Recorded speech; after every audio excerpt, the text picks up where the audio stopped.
अब भटकत फूला बेचारी माई आ रही मैहर भगवती के धाम पर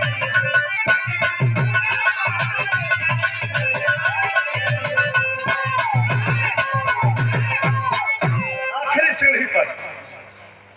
फुलवा गिरल है बेहोश प्यास लगल भैया लोग देखला हल्ला भाई बड़ी सुंदर मेहरारू के चिड़िया पर पहले मैहर का पुजारी बाबा जो माई के पूजा करवाला पुजारी रहलन दौड़न के हो कि मैहर का पुजारी बाबा अदहर शरणिया हमरे यहाँ रही के बितावा जिंदगनिया फिर से उजाला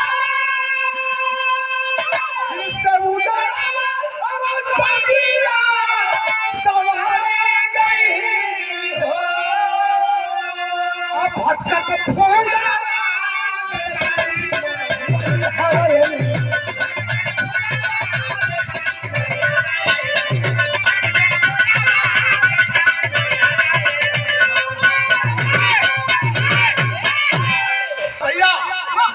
पूछला कि कहाँ घर बिटिया